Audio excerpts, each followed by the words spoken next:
Hello, welcome to this afternoon's session, which has the following impressive title: Re-Orienting, Art and Homosexuality in Colonial Asia. I'm sure we have three wonderful papers in store. But before I introduce our first speaker, let me thank Jonathan and Johnny for having the faith in me to do this. As I said, I've just met Johnny, but I've known Jonathan for 325 years. 340. 340 years. And when he asked me if I would do this, I said, Jonathan, you know me so well that nothing gives me more pleasure than being asked to be in charge of something I know nothing about. So we'll see how that plays out. Anyway, it's my pleasure to introduce our first speaker, Niharika Dinkar, who is an art historian teaching at Boise State University. She specializes in the arts of 19th century South Asia. She's the author of, I guess I'm going to have to tell them about it. Anyway, her book, Empires of Light, Vision, Visibility, and Power in Colonial India, was published in 2019 by the University of Manchester Press. She and I both published books in 2019 about artificial illumination technologies, so we have bonded. I don't know, what does it mean? We sort of light up like light bulbs when we talk. Yeah. Her current work focuses on producing an archaeology of media practices involving the animal in colonial visual culture. The title of her presentation today will shortly be visible. Welcome. There it is. Thank you. Thank you, Holly. And thank you, Jonathan and Johnny and Melissa, for organizing this and for the hospitality and for the conversations it's sparking. I'm learning so much here. So yeah, thank you. My section on South Asia was one of the areas that lost out bigly, as they say, and getting some important works because of bureaucratic battles. So what you see in the exhibition is really a very small fraction of what we wanted and what my research uncovered. So what I'm trying to do here is basically fill in the gaps between what you see there and what I essentially found out while I was tasked with this. So I want to begin by recalling a story from colonial India that has been enshrined in queer history, and use that as a way to think about the sexual transactions that marked British imperialism in 19th century India. In 1803, a young Anglo-Indian girl named Jane Cumming was taken to Scotland when her father, a British East India Company official, died. Her mother was left behind in Patna. In Scotland, her influential grandmother enrolled her in a boarding school where Jane claimed to have witnessed two of her schoolmistresses engage in sexual activity during nocturnal visits, a claim she relayed to her grandmother. The subsequent disrepute to the school brought about its downfall, and in 1811, both teachers filed a court case alleging defamation, which they eventually won, but it was a Pyrrhic victory that exhausted them financially. The story has had a prominent visual afterlife, dramatized in the play The Children's Hour by Lillian Hellman, adapted as a heterosexual love triangle in the film Those Three, and then after the Hays Code was lifted, a third version with its homosexual theme restored in The Children's Hour in 1961. And yet, in all three cases, the story of the same-sex desire has scrubbed away Jane's interracial past, despite the irony that the 1936 film features Merle Oberon, an Anglo-Indian actress who struggled with the shame of her own interracial origins, keeping it a secret in white Hollywood. Jane's father, George Cummings, was a writer with the British East India Company, posted in Patna, which was an important trading center that supplied saltpeter and opium for the British Empire in the late 18th century. Like many fellow soldiers, agents, and traders stationed in Patna, he was what the historian William Dalrymple has called a white Mughal, adopting the customs of the Mughal elite, smoking hookahs, attending nachas, and acquiring concubines, such as Jane Cummins' mother. Their mixed-race families were tacitly acknowledged in wills and bequests, and in the 1780s, 1 in 3 European households were mixed race, and wills made bequests to Indian companions and or their children. The trial initiated by Jane Cummings' allegations was a public reckoning with same-sex desire, and the testimonies make for dramatic reading. The questioning stretched the moral imagination in probing the possibility of 2 women enjoying sexual pleasure, and the judges struggled over a language for describing female intimacy. At the heart of it was the colonial question and a confrontation with sexual practices outside the norm. The fact that the accuser was a young interracial girl brought forth a torrent of beliefs about Indian sexuality into the transactions of the trial, so much so that the onus of the abnormality was placed upon Jane Cummings' racial background and her upbringing in Patna. In the words of one judge, Lord Woodhouseley, and we did the the English vice and all of that earlier, so this is now the Indian vice here, I think. It says, it was her fancy that first raised that phantom of an unnatural commerce, known perhaps in that eastern climate from which she came and talked of probably among the women whose discourse she had been accustomed to here, but which in this part of the world is a thing unheard of, a thing perhaps impossible. That this young woman's mind was contaminated, that she was no stranger to those impure ideas which she had imbibed partly from her Eastern education and partly perhaps from that precocity of temperament which she owed to an Eastern constitution. So Woodhouseley's incredulous observations about the sexual habits of Indian colonies were in fact not unusual, and the story of the degenerate sexual practices of Britain's far-flung colonies had wide currency. But what I'm suggesting here is that a reckoning with the interracial element complicates the story of unnatural love and situates it within a different discursive framework, that of the transformations in sexuality within the wider domain of an imperial geography. So my research essentially proposed 3 broad frameworks for an understanding of homosexuality in South and Southeast Asia. In the first, I looked at an antiquarian interest in sexuality, drawing from comparative religion and mythology in the 18th century, drawing attention to the erotic arts of India, in particular the phallic cults associated with Shiva, calling upon colonial artists and dilettantes into its fold. In the second, I looked at a number of South Asian artists who had traveled to the West with multiracial backgrounds and who interacted with and incorporated queer elements into their works, clearly as statements of self-expression and reflecting the ambiguities of queer identification.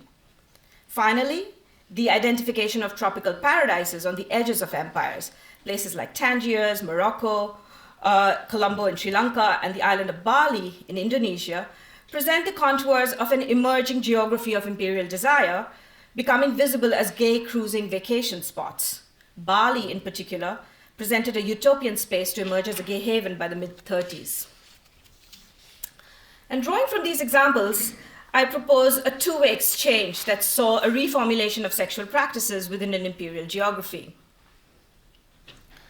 On the one hand, elite South Asian artists encountered homosexual undercurrents in their travels abroad, encouraging the incorporation of sexual ambiguities into their own works. On the other hand, traveling European artists and writers sought out Hindu beliefs on sexuality to assert their own proclivities, presenting these practices as evidence of homosexuality in other cultures that could counter prevalent heteronormative orthodoxies in the imperial center. The colony presented itself as an arena for the practice of sexual difference. It was simultaneously threatening in its varied multiple conventions with regard to sexuality, but also laden with possibility, holding the promise of an affirmation of alternative sexual practices. The British criminalization of homosexuality in 1860 in India was an attempt to regulate sexuality and stood alongside other legislative acts criminalizing hijras, who were the third sex, as a danger to public morals. And then there was the Age of Consent Act, which was intended towards saving minor girls, and the Cantonment Act, which legislated prostitution. All of these were attempts to curb native sexual deviance. And that was deemed a threat to British values and therefore a threat to empire itself. In effect, it instituted the conjugal family and a reformulated patriarchy at the heart of kinship relations, essentially weeding out non-reproductive sexuality. So to come to the first section, and there are two artists who I want to take a look at. Two figures at the forefront of this antiquarian interest in India were the French Indologist Alain Danielou and his partner, the Swiss photographer Raymond Bernier. In 1936, they took a trip around the world, making their third visit to India. As openly homosexual men, Danielou and Bernier were intrigued by Hindu attitudes to sexuality and sought to explore Hindu philosophy in a bid to explain how it cohered. In this, they followed a long lineage of antiquarian interest in Indian erotica extending to at least the mid-18th century that encompassed both art objects and texts, as erotic Indian sculpture began to be collected in Europe and texts on comparative mythology and sexuality sought to explore Hindu worship of the phallus. In India, Danielou's sketches included common sights recorded by colonial travelers such as elephants and palaces, but also convey a growing interest in Hindu iconography, such as the worship of the phallic emblem of Shiva, the lingam, an interest that would see him embrace Shaivism and expound in Hindu philosophy in the coming years. Bernier's photographs of the temples of Khajuraho, these are the erotic temples, the famous erotic temples, temples which have erotic sculpture, not erotic temples, sorry.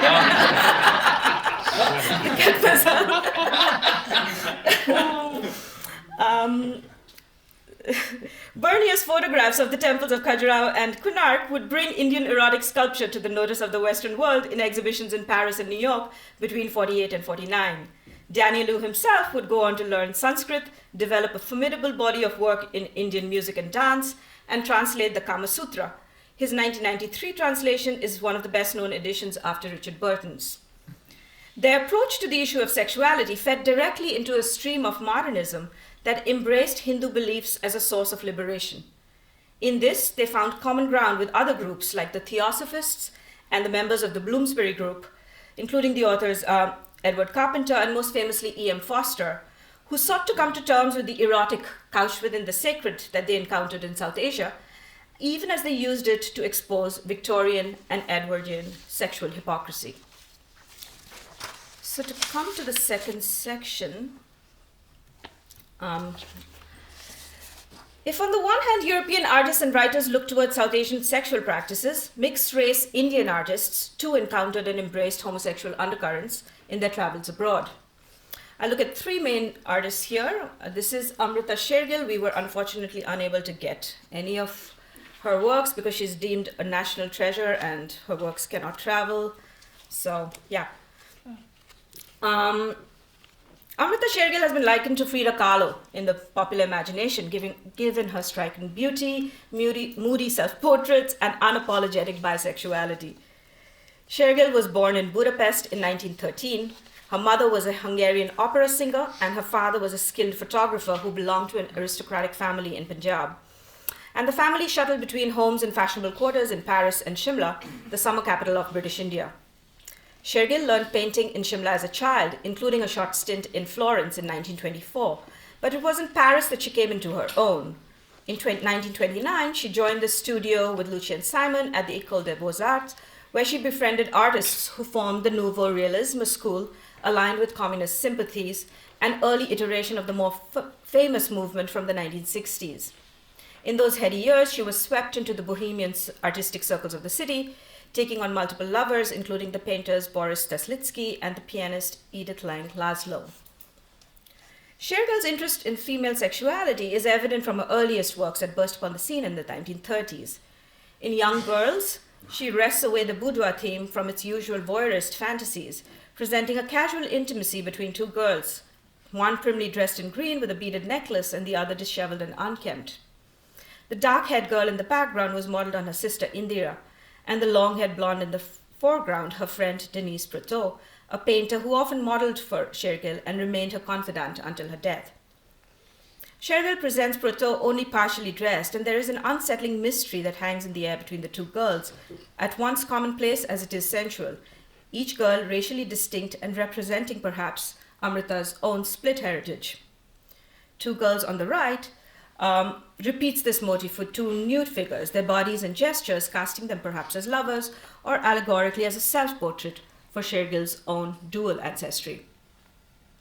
A later work, Woman on Charpoi, transposes this sense of domestic intimacy to feudal India, specifically Saraya, a small town in North India based around a sugar mill that Shergill's family owned. Here, a woman dressed in vivid red Punjabi kurta pajama with vermilion streaked hair parting, middle indicating that she's married, lies upon a charpoi, a rustic woven bed common to South Asian homes, as a seated woman fans her. In the lush colors, the diagonal reclining female figure, and the languid air of a hot summer afternoon that pervades the scene, Shergill presents the daily rituals of rural life in an idiom she undoubtedly works from Gauguin and his scenes of Tahiti. In a letter to a friend, the art historian Karl Kandawala, Shergill describes the painting as sensual, but not sensual in the effete, rather repulsive manner of some of our good Bombay fine art exhibitors. Instead, she describes the colors as fleshy and attractive, and the charpois posts, quote, an incandescent red rising around like tongues of flame. An everyday practice of care is imbued with a touch of the erotic here, suggesting in the careless abandon of the figure in repose, the lassitude of the attendant, and the casual acknowledgement of the woman as desiring subject. So the GLR issue that accompanies this exhibition, I did a little bit more on Shergill there. So there's some more there. But I want to move on to the next painter, is this Sri Lankan painter, his name is David Painter. Born in Almora, India, in a British missionary father and a Sinhalese mother, Painter went on to win a scholarship to study at the Royal Academy in London, where his mentors included the painter Glyn Philpott and Augustus John, a bohemian Welsh artist who earned a reputation for having fathered scores of illegitimate children. Both were portraitists, and Painter followed in their footsteps with portraits of luminaries, including several prominent figures. However, he had a particular predilection for the male nude. This interest in the male nude is particularly evident in his painting, Le Après-Midi, that features an idyllic scene depicting two youth in conversation amidst suggestively phallic tree trunks. Painter here transposes the pastoral into a tropical setting, replacing the familiar female figures with brown, lithe male bodies. His genitals discreetly covered, the first boy toys with a red flower while staring intently at his friend. Another red bloom sits in the foreground, suggesting a camaraderie that extends into something deeper. The erotic subtext of the work becomes clearer when considering a similar Orientalist work by Glyn Philpott, whose own homosexuality was an open secret. In Après-Midi Tunisian, Philpott similarly paints a lazy afternoon scene with two men lounging. An older bearded man holds a white flower in his hand, while a younger boy faces him, wearing the same flower tucked behind his ear, the doubling of the flower creating a poetic equivalence that casts the two as a couple. Both Philpott and Painter paid homage to Stephen Mallarmé's modernist classic Les Après-Midi du Faune, which had been illustrated by Edouard Manet and went on to inspire several works, most notably a ballet by Nijinsky for Diaghilev's Ballet Russe. So it's going to come around, I think, like this has become like a little bit of a nucleus with so many people sort of drawing upon it. It kind of radiates out, you know. We know that in the final act, Nijinsky, dressed in a fawn-like bodysuit, which we just saw, designed by the painter Leon Bakst, mimicked masturbating into a veil that belonged to the nymphs who had disappeared. The ballet became scandalous, not only for its graphic depiction of animalistic sexual desire, but also for the fact that Nijinsky and Diaghilev were well known as lovers during its production. Painter's deliberate citation of this lineage, now transplanted into a Ceylonese context, extends the ambit of its same-sex symbolism to gesture towards his own homosexuality, which was well known within its social circle, but was rarely explicitly acknowledged.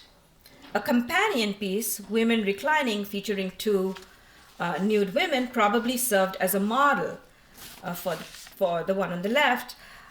It shows one figure lying back, while the other reclines in a nondescript interior scene. But it lacks the subtle conviction of the previous one because of both the deployment of conventional postures for the nude female figures and the sparse setting that suggests a depersonalized studio. Like Philpott, Painter too was a deeply committed Catholic. But unlike Philpott, there is little confidence that is evident in with his faith, And some of Painter's most important works are in the murals for the Trinity Chapel in Kandy in Sri Lanka. He saw his role as an artist in nativizing the representation of biblical stories, claiming in an interview to Radio Ceylon that he disliked the common image of a blonde Christ draped in Arabic robes. His biblical paintings consequently featured a brown-skinned, short-haired, beardless Jesus, accompanied by beautiful men. And indeed, beautiful young men feature in a number of later portraits that evoke the distinctive Ceylonese world and the slender bodies of its men. This is just an example of some of the works that we really wanted to get, which were, we tried hard. The last artist I wanted to look at is Lionel Wendt, for whom the homoerotic evocation of the young male nude forms a definitive subject of his photography. Wendt studied law and music in London between 1919 and 1924, and only took up the camera in 1930. But he became a key figure in the development of modern Sri Lankan art as one of the founding members of the 43 group, which came together to advocate for an independent Sri Lankan modernism. Wendt came from a prosperous background belonging to a mixed-race community designated burghers, who possessed generational wealth and intellectual capital. But he lost his parents early. He shared a close, intimate friendship with that other giant of Sri Lankan modern art, George Keat, whom he met in Kandy when he was only 13. Wendt never publicly referred to his bisexuality, perhaps because homosexuality had been outlawed in Sri Lanka. But Keat was privy to Wendt's sexual predilections, which included an interest in women at one time, Keat's sister Peggy. And according to Keat, he was always in a state of conflict, and homosexuality, though a driving urge, did not satisfy him. Like Painter, Wendt experimented with portraying the aestheticized male body within the tropical environment, evoking not only the lush landscape, but also the clothing and laboring body of that island nation, much of it collected in Ceylon, a collection of photographs published after his death in 1950. Here, the palm fronds and the transparent veti, which is the sarong, framed the nude body, giving it a local color that was distinctly evocative of the place.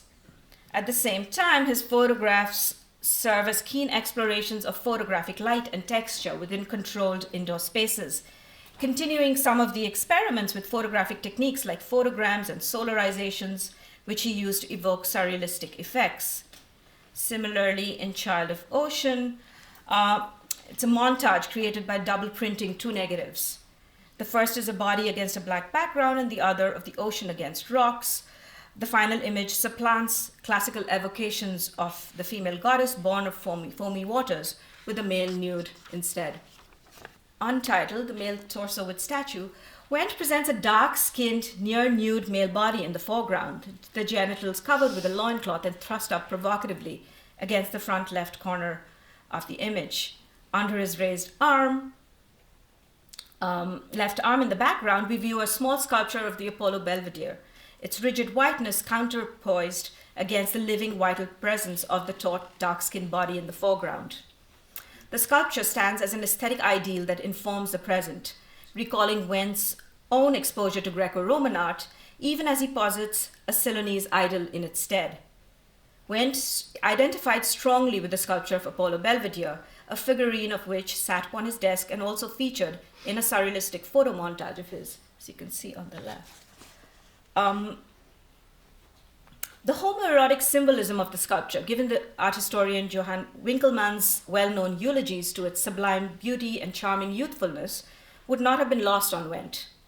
The photograph then stands as a succinct expression of Wendt's relationship to European art history, cast through the male nude that Winkelmann had identified as the pinnacle of beauty. Wendt locates modern Ceylonese art against a citation of Winkelmann's highest ideal, now overshadowed by the young Ceylonese body in the foreground. To turn then to the last section of the paper, the designation of certain colonial outposts like Colombo and Bali as gay havens or cruising vacation spots. Sri Lanka was described as an equatorial Athens by one author. And many queer artists converged around the estate of the Bawa brothers. The estate was called Brief. And the Bawa brothers were George and Bevis, and they often hosted celebrities. That's Vivian Leigh, picnicking in the gardens there. The brothers were flamboyant homosexual men, one of whom was a landscape designer and designed these gardens, and the other was an architect. And this is some of the sculptures that dot that garden. So the whimsy gardens of the estate were peppered over with nude bodies of pissing men, satyrs, and taut torsos with ferns wittily placed around the pubic area. It emerged as a sanctuary for queer gatherings that lasted well into the 70s. Its playful character with erotic undercurrents reflected the familiarity of pre-colonial homosocial relationships, suggesting a fluidity between genders, and granting these spaces a high degree of latitude for expressions of sexual difference. However, it was Bali that emerged as the destination for homosexual men in the interwar years, drawing travelers who represented a new class of colonial tourists. These men found sites outside their homelands congenial to fostering queer bonding.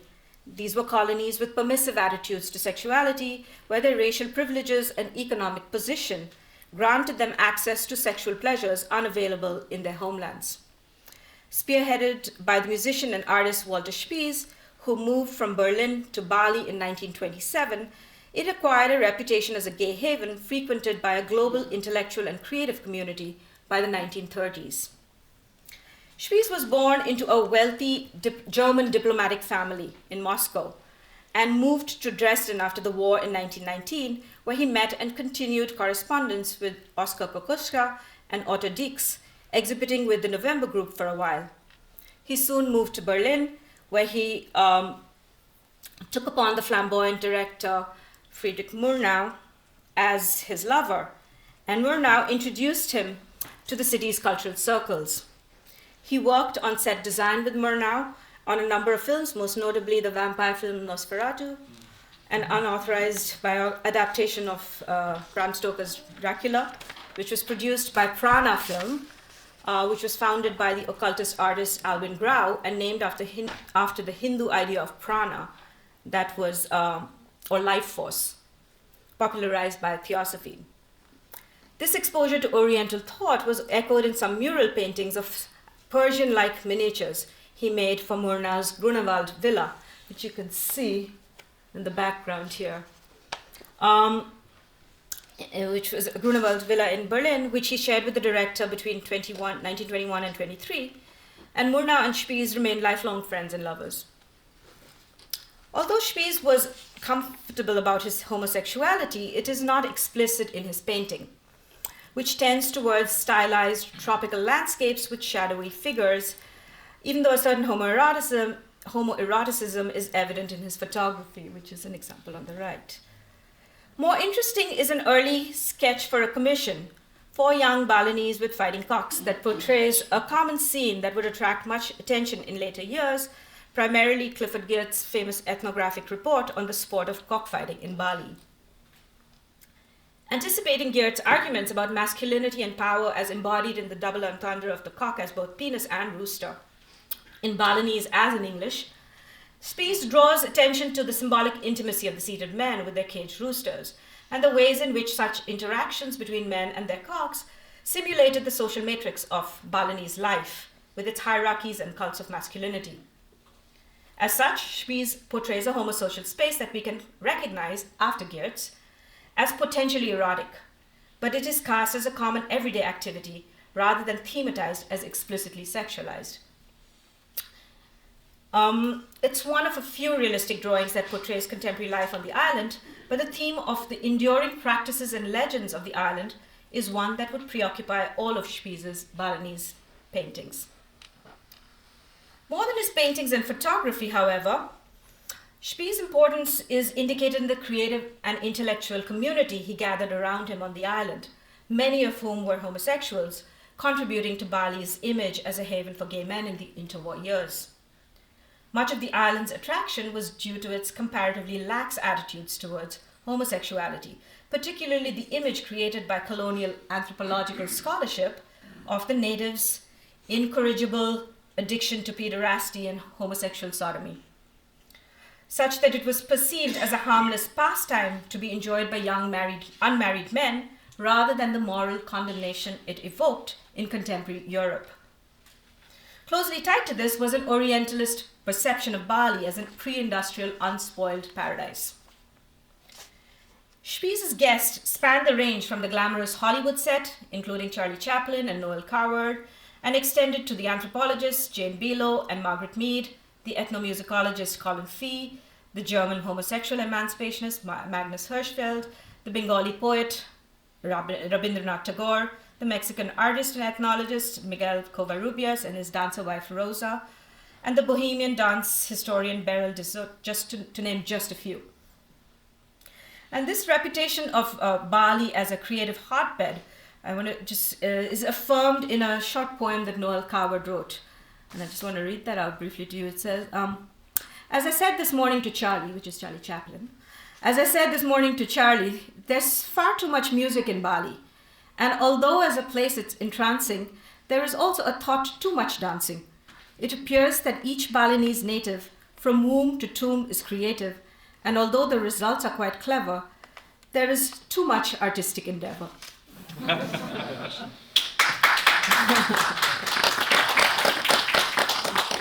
I'm not done yet. But we You read that so beautifully. I have a couple more. We have time, right? Okay, yeah. management has asked me to tell you 2 minutes. Okay, yeah, I'm almost done. So, Spies was a founding member of an association of Balinese artists called Pitamaha, and the most important of those was Igusti Nyoman Lempad. We have a couple of his works on paper there. He was a traditional artist who worked on leather and stone, and was encouraged to draw on paper by Spies. And by the 30s, he became very popular amongst visiting Europeans, and he painted a large number of erotic works, drawing from Hindu and Buddhist mythology, and claimed to represent a kind of an interweaving of Shaivite and Buddhist tantric practices.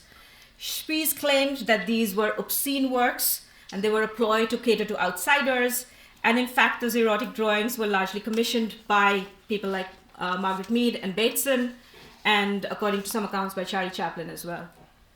On December 31st, 1938, Spies was arrested by the Dutch colonial government on charges of fornication with a minor, as discomfort grew with what was seen as the degenerate morality that pervaded the island in the eyes of the colonial administration. Spies' friend rallied around him, with Beryl Dessot reaching out to Andre Gide in Cairo, and Margaret Mead from New Zealand wrote an essay in his defense that was read out at the trial, titled Background Statement on Homosexuality. It rejected homosexuality as a vice, claiming that it was a natural phenomenon that was repressed, and Mead argued that the age of the Balinese boys was contestable because of unreliable birth records, and that maturation for Balinese followed a different pattern.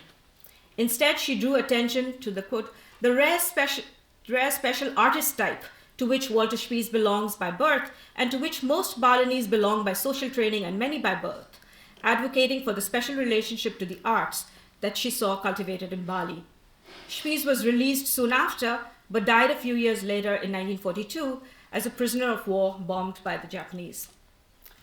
Spies' sojourn in Bali and a subsequent trial, however, exemplify the fate of artists who identified as homosexual in the interwar years. In their search for congenial communities abroad, in the sudden threat of persecution, and finally in attesting to the global networks established by the widening community of homosexual men and their allies. We know that the post-war political landscape saw a reckoning with empire and the assertion of national independence movements as colonial rule was overthrown. Imperial queer networks already in place in the interwar years persisted across the post-colonial world, largely as an artifact of an earlier era. In South Asia, however, the post-independence era saw the emergence of its own communities and national public debates on homosexuality, as undercurrents of same-sex love in the region would confront and converge with the imperial discourse on homosexuality. Now,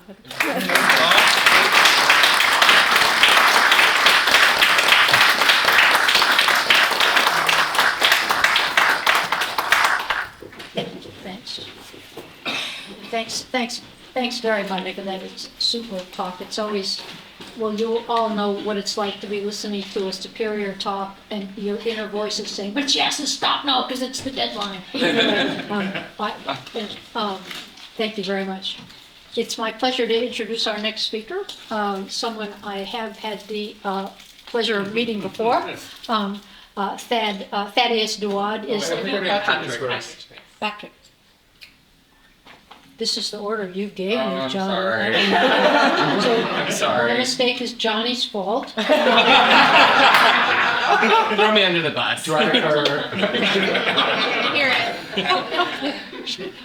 Hello, I'm pleased to introduce our next speaker, who is Patrick Carland-Echavarria, who is a PhD candidate in the Department of East Asian Languages and Civilizations at the University of Pennsylvania.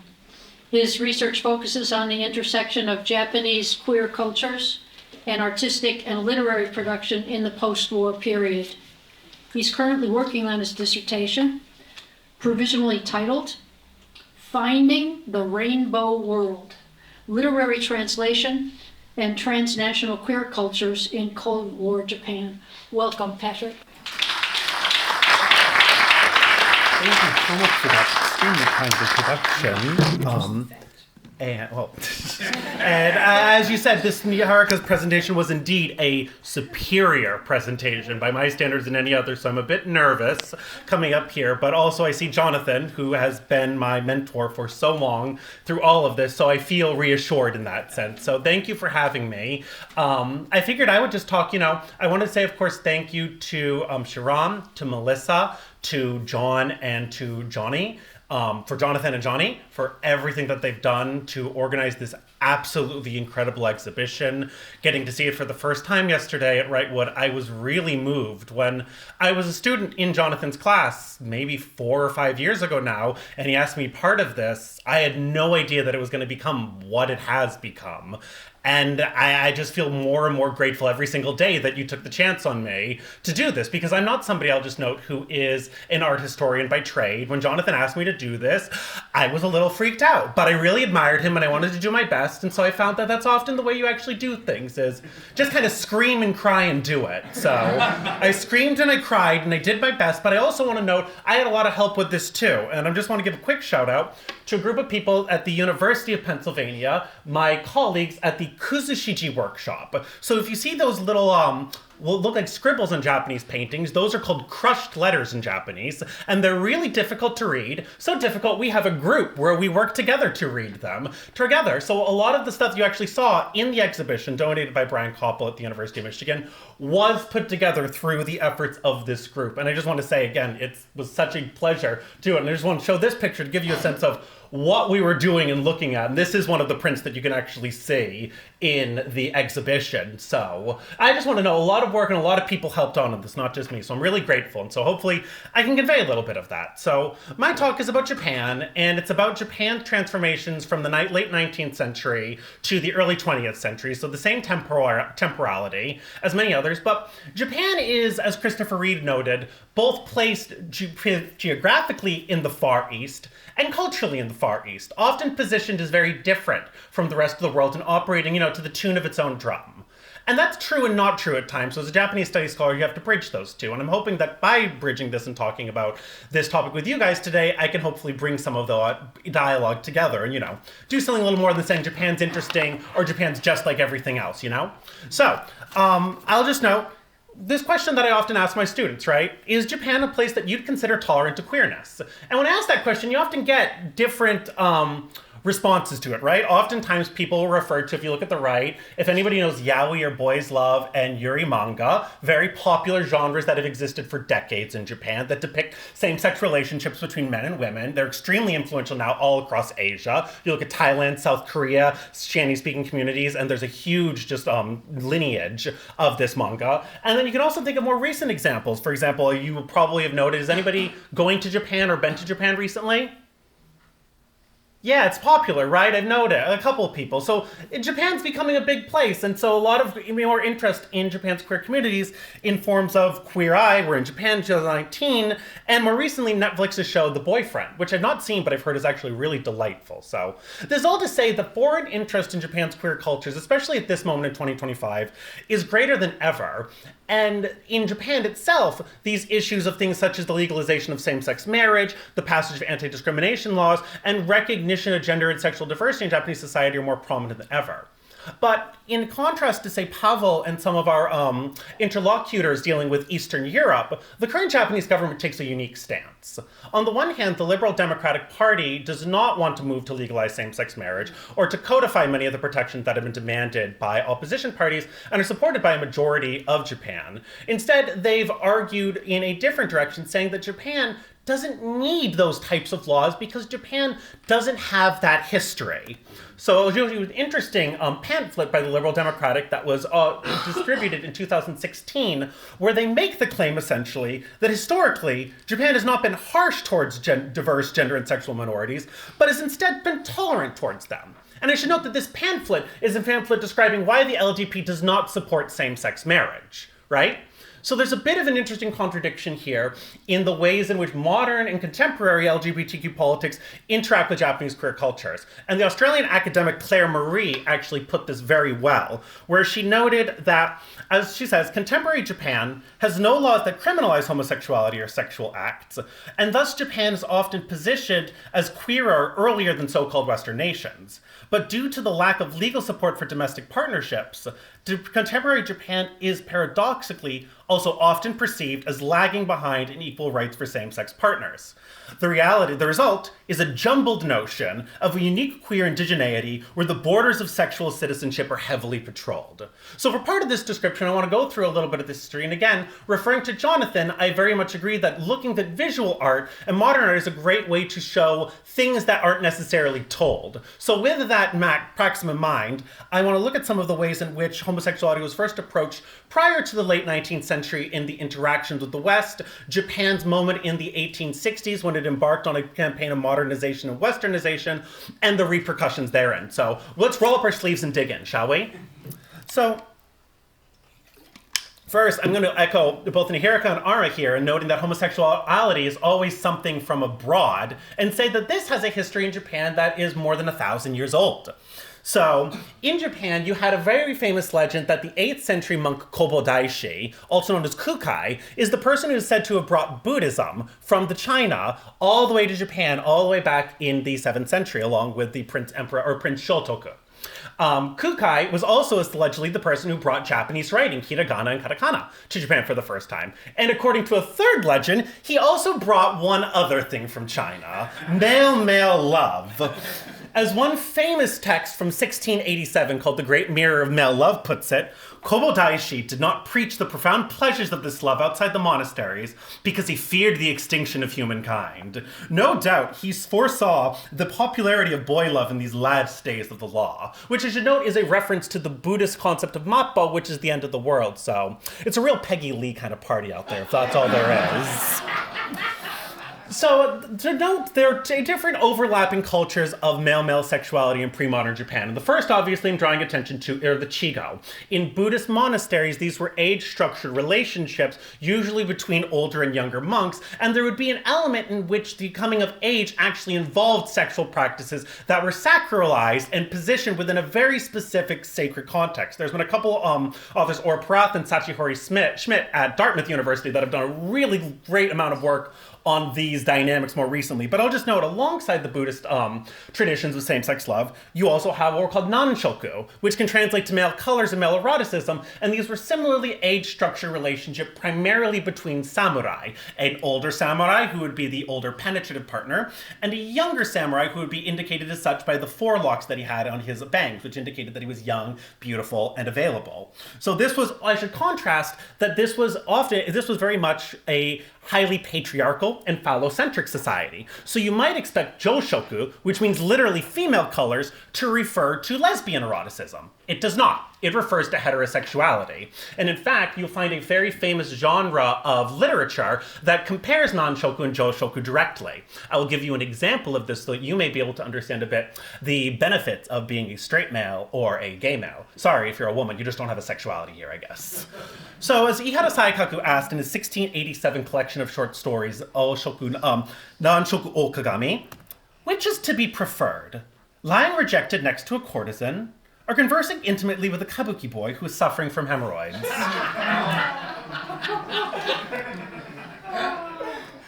Not sure? Let's try another one. Marrying the master's daughter and going to bed early every evening until you gradually waste away, or falling in love with the master's son and seeing his face only in the daytime. Or the mouth of a woman as she blackens her teeth, or the hands of a youth as he plucks his whiskers. So these lists actually appear all over the place, and they're an artistic way of saying, would you rather fuck a girl or a boy? To an extent, and of course, that's a highly oversimplification of it. So let's stop simplifying and get a little bit into some of the history and the context. So if anybody saw the recent show Shogun, and thank God they have their Macron over there, oh, I'm such a stickler for that sort of thing, knows about the Warring States period, which is the period when imperial authority broadly broke down in Japan, and the country was plunged into widespread civil war that lasted for more than a century and a half. Inconveniently, this is when the Europeans decided to show up as well. So first you had the Portuguese, and then you had the Dutch, and you had a prolonged period in which you had simultaneous missionary activity going along alongside the consolidation of the country, which was completed under the military leaders Oda Nobunaga, Tokugawa Ieyasu, and Toyotomi Hideyoshi at the beginning of the 1600s. When the Europeans came, they made many observations, and we actually have a great deal to thank them for historical linguistic reasons. We know a lot about classical Japanese thanks to Portuguese translations. We also know that they observed what was being done in monasteries, as one letter from 1521 makes clear. The Japanese monks practice sodomy with the boys they teach, and this is not abominable among them in general. You'll find actually many of these letters are filled with references to the sodomy that they were engaging in, all the way at the highest levels. But thankfully, after 1633, the Europeans were kicked out of Japan, so we didn't have to worry too much about that for the next 2.5 centuries. Another simplification, of course.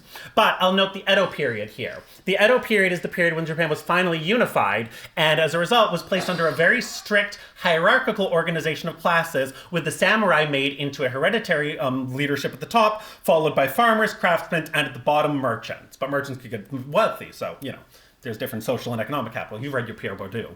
After the unification in 1600, Japan instituted a policy called sakoku. So basically, nobody was allowed to leave the islands, and nobody was allowed to come in, except for the Dutch, who were allowed a small trading port on Deshima, which is where a great deal of Western knowledge ended up entering into Japan through the 1700s and 1800s it was called Rangaku, which means Dutch learning, was the name for Western sciences at the time.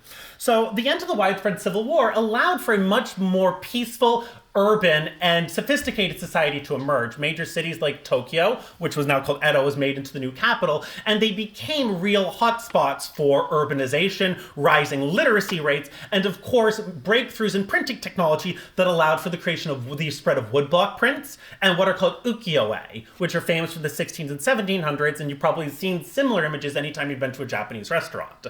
Pictures of the floating world. These were mass-produced to give one a glamorous sense of the urban living styles and things that could be gained with money in places like Edo and Kyoto. They often depicted courtesans and the so-called evil sections or the pleasure districts of various cities. And they're often commissioned by the brothels themselves or by other factors. So ukiyo-e is really too much for me to get into, so I'll go really briefly here. But I'll just note that some of the subjects of these woodblock prints include, of course, nature, like the very famous Great Wave of Kanagawa by Hokusai.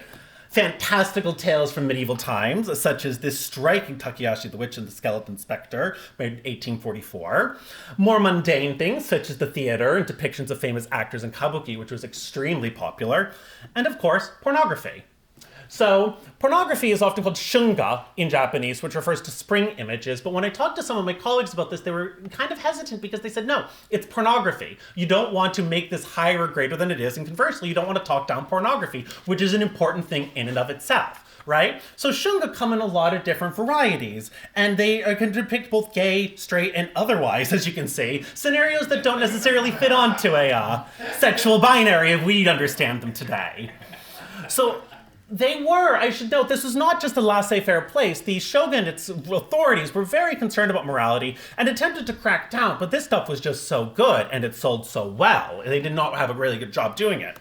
you can see a really wonderful scroll that we actually have from all the way in 1850 that depicts a young warrior on his education. And what's emphasized here is the temporal aspect of his journey. At different points, as you can see when he's younger, he sleeps here with older samurai and with an actual courtesan. And then he gets older, you see that he has, as an acolyte and a trainee, he's having a relationship with this hunk of a man over here, right? So this is probably referencing as well medieval narratives that often involved romantic relationship between older samurai and either the sons of a daimyo or a shogun or a young monk. One of the most famous ones that I'll reference later involves a samurai who's rescuing a monk who is kidnapped by demons, the big-nosed tengu, and brought up to their mountain where they're going to boil him alive. The samurai saves him, but he dies in the samurai's arms because he was wounded. It's very sad.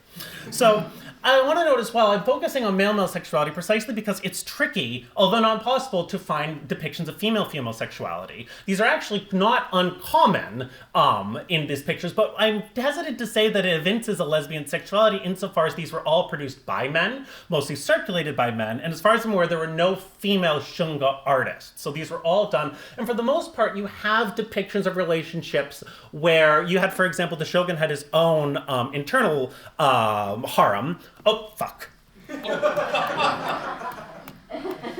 God damn it. Okay. Wow. Okay. So what I want to note here is that these are pornographic, and oftentimes they're not as edifying. And to emphasize that, we actually translated this section, me and my Kuzushiji group, and I just thought you should know, if you're wondering what kind of things they might be saying. It's about what you'd expect from this sort of thing, right? So this was all fun and games, not really, but then, of course, in 1853, you had Commodore Perry and his wonderful black ships decide to point their guns at the ports of Japan and say, give us whaling privileges. And that set off a whole cascade effect that eventually manifested in what we call the Meiji Restoration.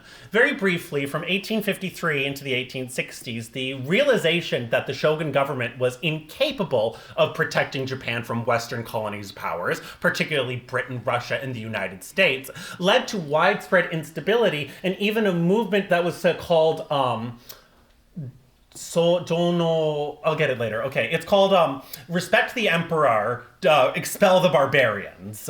Sono Joy, I think it was. But this showed you that there's this strong emphasis on the emperor who had occupied a symbolic power, was now people were agitating for him to be restored to real power and to create a new Western-style modern state on the lines of European nations that would be able to defend Japan and be able to defend from the encroachment of colonial powers. And of course, the sad fate that was engulfing China in the aftermath of the Opium Wars in the 1840s and the 1850s, which was a huge thing that the Japanese officials were aware of. So as they began, there was a brief civil war, which the restorationists won. They switched the capital and the imperial seat of power to Tokyo, and they inaugurated a system of government that was most strongly inspired by Prussia, a system that would have a parliament of sorts and a sovereign monarch in the form of the emperor. So all of this meant that in order to westernize and modernize, Western and European advisors were hired on military and industrial capacities, and there was a great deal of erasing what was called the barbarous past. So I'm showing you here a print from a newspaper in 1875 that indicates a woman who was actually simply dressed in a fireman's coat, which was considered male at the time, and this was not considered something abnormal 10 years ago.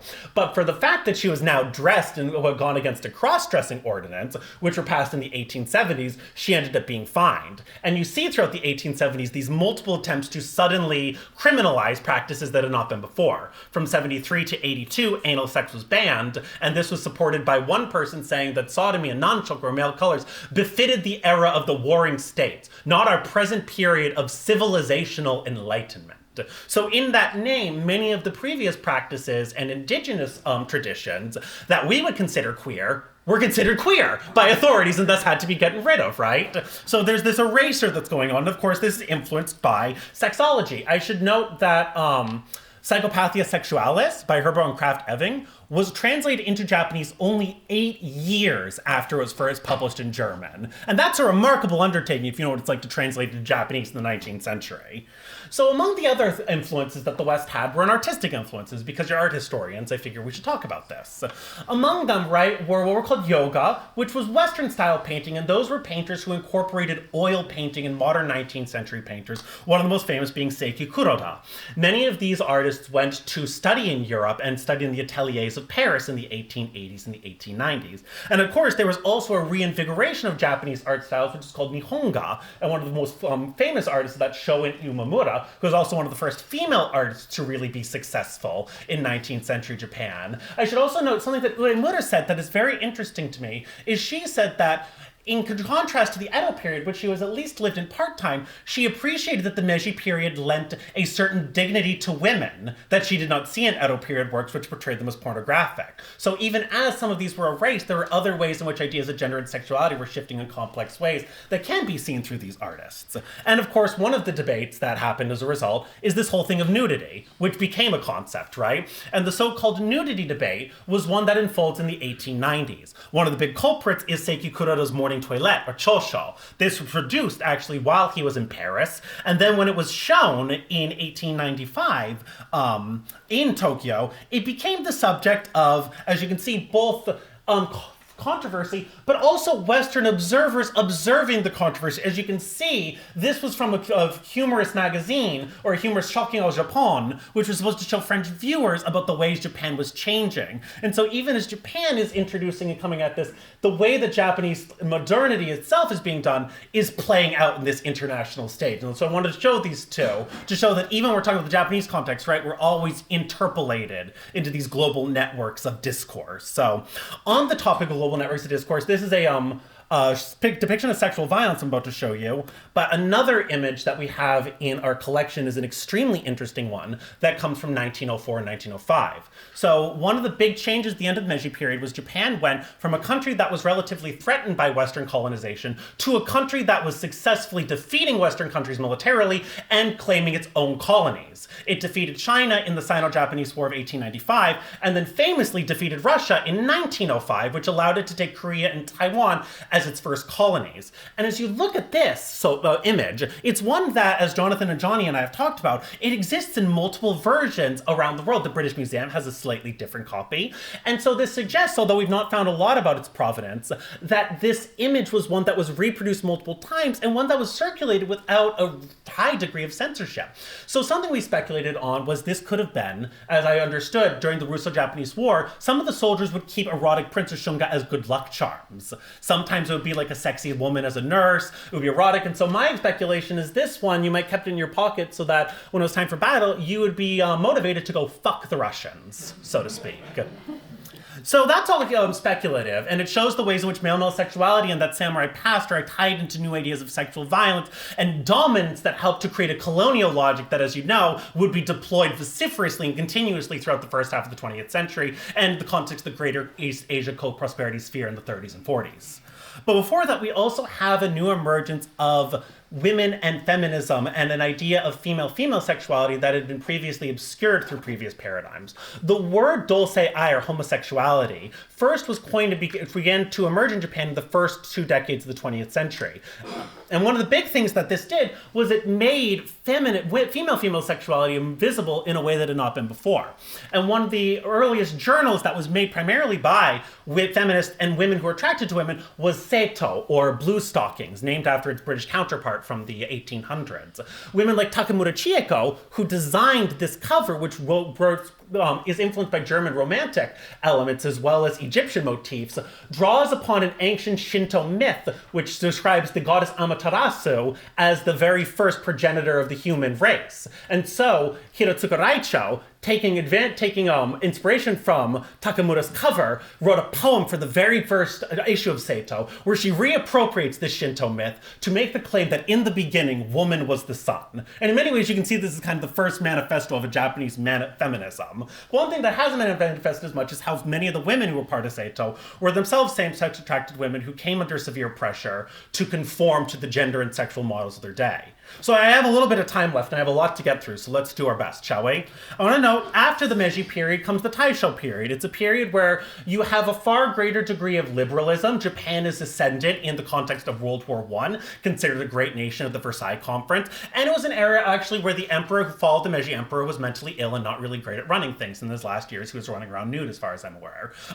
So this allowed for a lot more liberalism, in every sense of the word. And so it allowed for new types of artists, so I'm just going to go very briefly, and 3 artists that I think represent the beginnings of a new queer sensibility. These were artists who were born after 1868 and didn't carry that same baggage of having one foot in the past and one in the present. They were able to creatively reappropriate and redesign, rethink their own native traditions and combine them with new cosmopolitan 20th century and modernist queer and aesthetic ideals. So one is, of course, featured in our exhibition, Kasho Takabatake. Kasho's figures are often manifestations of a certain gender androgyny, a certain style that's often emphasized with kawaii and shoujo magazines, and he was himself an illustrator for women's magazines throughout the 20s and 30s. His figures are playful, and as you can see through this one, Young Sailor, they eschew both any sort of there's a whimsy to them that neither seems Japanese nor Western, but blends the two in a really pleasing way. And he was also a really prolific depictor of women, especially modern women, or moga, modern girls, and he showed often women being intimate with one another and a fusion of modern and traditional aesthetics. So this is one of my favorite images. We have this up in the exhibition, danced by him, and it shows one woman dressed in a kimono and one woman dressed in a cocktail dress. Clearly, there's no division between the two, but what is lovely is how the colors seem to symphonize with one another, right? And he was also an illustrator of that story I told you about, right? The story about the young monk who gets kidnapped by an ogre and has to be saved by his warrior boyfriend. So by reappropriating these stories from the past, often remade in boys' magazines in the 20s and 30s and scrubbed of any overt homoerotic activity, he's still able to show an immense amount of homoeroticism and to bring these medieval tales back into the modern circulation, right? So then I'll note one other, or two others, to note. Again, I'm going fast, apologies here. I had so much I wanted to talk to you about. Taro Takainosho was a Kyoto-based artist and somebody who probably would be considered trans or genderqueer by our current standards. They were born and raised in Kyoto in a samurai family, and so they were deeply aware of and involved in kabuki and traditional Japanese arts. They were educated in this style in a way that was becoming increasingly rare at the end of the 19th century. And they were specifically really interested in onnagata, which were men who played female roles in kabuki. And if you look at their art, and I had to just pull some images because Japan is really strict about getting some of this stuff, even downloading it. So this is just from a poster. You can see most of the figures he was using were actually onnagata. It's really hard to tell whether his models were women or actors who were presenting as women. And so through that artifice and through his own lived life and experience, I should note that he was exiled more or less from some of these art circles in the 20s for his gay lifestyle and his art. But then he reinvented himself, I'll note, and in 1953 got the Academy Award for Best Costume Set Design for Kenji Mizoguchi's film Ugetsu, or Floating Clouds. So always can reinvent yourself, and I think that's a theme that was really influenced by some of our German counterparts and the nastiness of fascism surviving that. So I'll just note one other author, which is Nobuka Yoshio. And I always say Yoshio Nobuko. She was one of the worst progenitors of lesbian stories, and stories especially set in women's schools and relationships often between other women and teachers. And I note her because she was not a visual artist, but she was somebody who was in a lifelong relationship with another woman, who wrote very openly and clearly and was extremely popular, and she was a springboard for other queer artists. So this is, of course, Kasho, illustrating one of her famous stories, Yellow Rose, which is about the relationship between a school teacher and one of her adult students, and Nakahara Junichi, who translated or did her Hanamonogatari, which are her flower tales mostly about young women and their relationships to each other. Both Nakahara and Kasho were queer.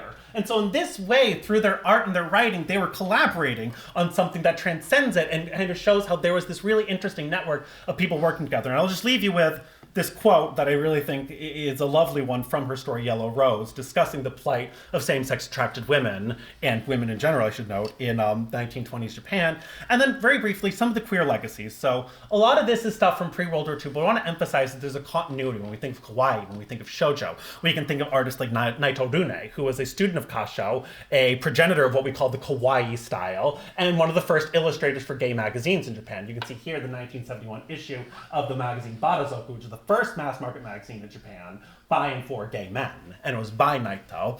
Then you can also have boys' love artists like Keiko Takemiya, who really emphasize the subjective and the illustrative and the occidentalism that come from Kasho and other artists. And they're the progenitors of what we call boys' love manga, right? Or yaoi manga. And so Keiko Takemiya talked very openly about how people like Kasho and Inagaki Taraho, another writer who wrote about same-sex love, were influential on her early works and sensibilities. And she's emblematic of a whole generation of queer women artists who are using that.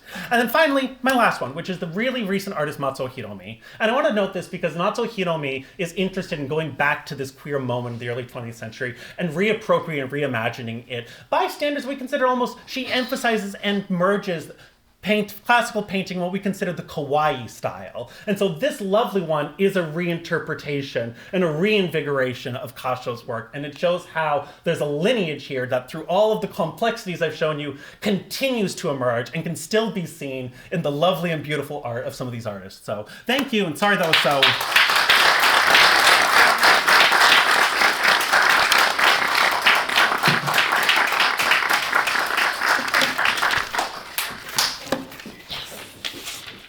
We can announce our seats. Thank you, Patrick, for your energetic presentation. Our third and final speaker this afternoon is Dowad, who is the Crown Junior Chair of Middle East and North African Studies and Assistant Professor of Art History at this university I've actually heard of, Northwestern University. Jonathan and I admitted we've known each other for 340 years, and I taught at Northwestern for 362 years. Thadeus specializes in the art and architectural history of the Ottoman and French empires in the 18th and 19th centuries, and is particularly interested in the history of French imperialism in the Ottoman Middle East and North Africa. And I'm just going to just provide that and welcome you warmly to the podium.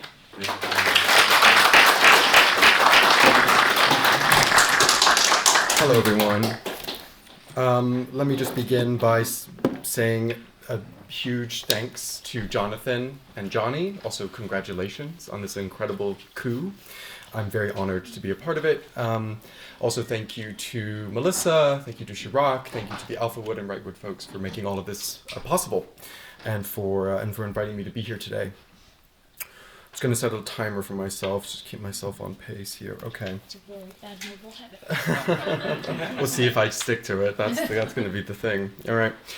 The Middle East and North Africa, or MENA in its acronym form, and I will be using the term MENA for all of our sakes, because I'm going to use that term a lot, is a region whose very name bears the imprint of its colonial history. The term Middle East is an artifact of early 20th century Euro-American imperial geography. You only need to ask yourself, middle of what, east of where, to appreciate the Eurocentrism baked into the term. North Africa, a no less modern geographical category, served to cleave Europe's African colonies along the southern Mediterranean coast from those on the rest of the continent, primarily in the name of more effective colonial governance. The Arabic term for this region, Maghreb, denotes not north but west, and though commonly used interchangeably today, the two terms share completely different intellectual histories and represent diverging geocultural imaginaries. I opened my talk today with yet another, and there have been many, I think very rightly, over the course of the symposium, another gesture to nomenclature and to emic versus edic categories, because I think in this region especially, it keys us into the degree to which the modern history of MENA, including its art histories and histories of sexuality, remain highly circumscribed by its not-so-distant colonial past. The period covered by this exhibition coincides almost exactly with the history of European colonialism in MENA, which began in the early 19th century and persisted through decolonization in the mid-1970s. And when I embarked on research for this show, my ambition was to better understand the triangulated transformations of colonial conditions, art making, and gender and sexual discourses and subjectivities. And I was especially excited at the prospect that the exhibition could be a venue to historicize and confront the widespread misunderstanding of this region and its artistic histories. In the global north, MENA remains overwhelmingly associated with Arabs and Islam, both often construed as inhospitable to both art, figural or otherwise, and queer and trans folks. This is prejudice at worst and ignorance at best. The region has, since the advent of Islam in the 7th century, and still to this day, boasted vibrant figural pictorial traditions and plays home to a uniquely multi-ethnic, multilinguistic, and multi-confessional population in which Islam's dispositive role in the region's politics, society, and culture should not be overinflated. Yet as you move through the galleries at Wrightwood, you will sadly not see this cultural richness up on the walls. In fact, there are only a few objects by artists from the region in the exhibition, and none are paintings or sculptures. Rather, Mina appears in the exhibition only as a present absence. And in my talk today, I will try to shed light on why this absence is in fact meaningful, and convey something important about the relationship between Mina art and sexuality in this period. So to do that, let me first address why so few Mina works are included in the show. Some of it can certainly be attributed to prejudice by regional lenders, though as we heard from Jonathan yesterday, this is not just a Mina homophobia problem. I think a better share of the blame should be directed at me. I regret that I was not able to dedicate more time to research for this exhibition, which I suspect may have been able to yield 2 or 3 more pieces for the show, but I do not think it would be many more than that. Over the course of my research, I spoke with nearly 36 experts from across MENA, Europe, and North America, scholars, curators, collectors, dealers, librarians, and archivists.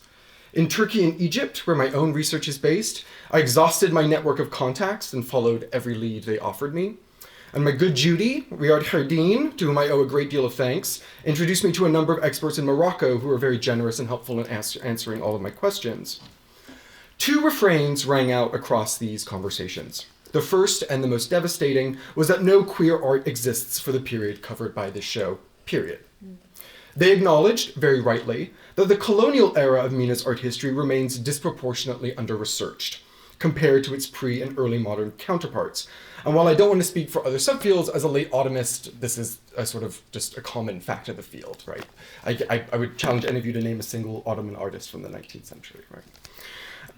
The second point I heard consistently was that if I was looking for works from the early modern period, so before the 19th century, or after the 1960s, I'd be spoiled for choices. Ottoman and Persian art before the 19th century has no shortage of paintings, both in manuscript form and loose-leaf paintings, that depict what we would now call queer desires, relations, or themes. Meanwhile, queer contemporary artists from MENA, such as the Turkish interdisciplinary artist Shafak Şulekimancı or the Iranian painter Alireza Shojayan, are increasingly becoming mainstays of major art fairs, biennales, and contemporary museum collections. And I'll just say I'm very happy to say that Alireza's painting here of the 2 gay porn stars, the Iranian-American Sharak and the French trans-masked porn star Arthur, is now in the collection at the Block at Northwestern. So at one level, Mina's present absence in the exhibition registers a persisting art historiographical lacuna.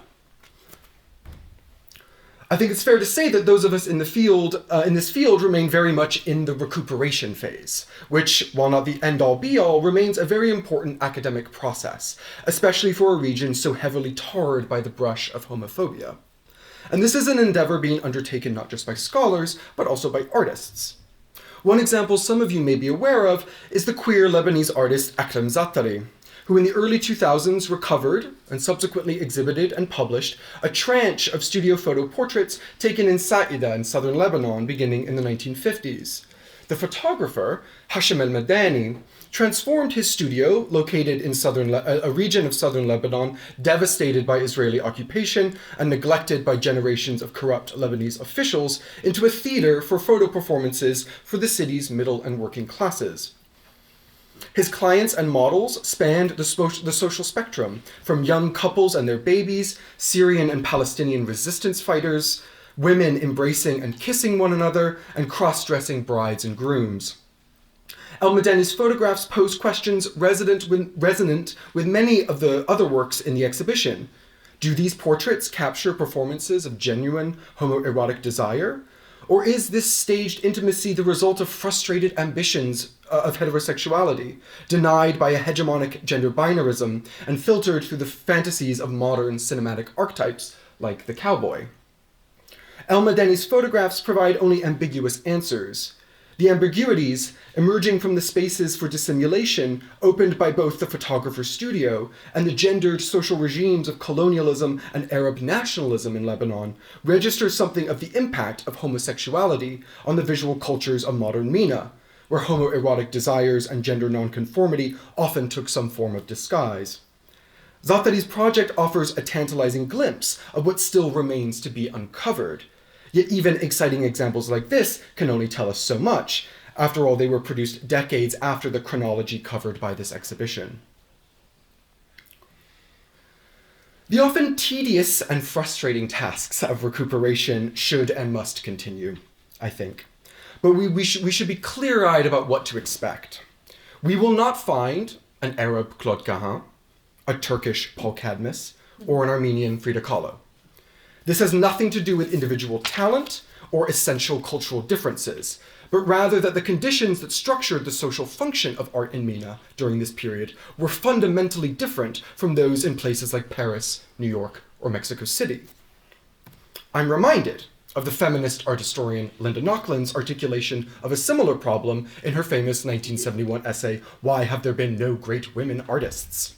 In it, Nochlund begins by praising the efforts of feminist art historians to recover women artists from the dustbins of history and to demonstrate their respective contributions to a normative art history. But more emphatically, Nochlund warned art historians not to take the bait of her essay's titular provocation. Why have there been no great women artists? Because women's access to art was heavily circumscribed by social institutions, because the very notion of greatness is gendered and patriarchal. And so what is needed is less to fill the archival absence than to make the absence itself historically meaningful, an index of art's radical entanglements with gender, as a first step towards the urgent task of rewriting art history. So, to paraphrase Nochlund's question, why have there been no great queer MENA artists?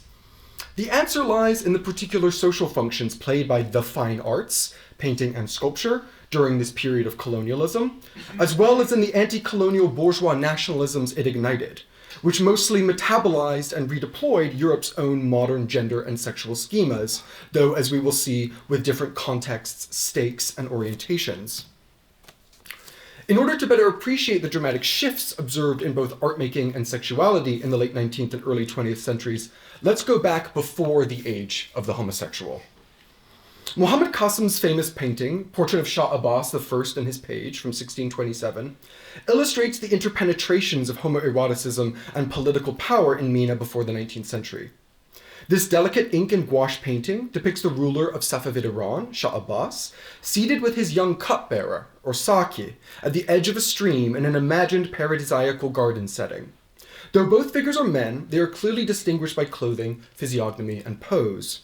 The Shah is painted with a mustache, a sign of his mature age and masculine virility, while his younger cupbearer bears the hallmark features of the male beloved: crescent brows, bee-stung lips, a moon-like face, and soft curls of hair descending past the ears like hyacinths. Their eyes remain locked as the cupbearer raises a glass of wine to his sovereign's lips. Poets often compared the intoxication induced by the beloved's beauty to the effects of wine, so little surprise that a flask of crimson liquid appears prominently at their side. However, it is the golden flask that thrusts from between the beloved's legs that catches our attention.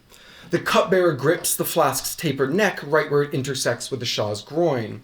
The overt eroticism of the scene, reverberating through the painting's colors, patterns, and scintillating gold leaf, is held at bay by the Shah, who reaches upward to delicately grasp the beloved's wrist before the wine cup reaches his mouth. The Persian inscription accompanying the painting extols the Shah for possessing the signs of divine favor: the lip of a friend, the lip of a stream, and the lip of a wine cup. Yet at the same time that the painting depicts Shah Abbas participating in the sensuous pleasures of God's world, including both wine and male beloveds, he also exercises restraint and maintains self-possession. The ability to indulge without excess marked the Shah as a cultivated aesthete worthy to rule. Qasim's painting is less a portrait of the Shah as an individual than as an ideal of aesthetically cultivated kingship, and it captures the broader homoeroticization of power and society in early modern MENA. There was no term for sexuality, let alone homosexuality, in Arabic, Persian, or Turkish languages until the turn of the 20th century.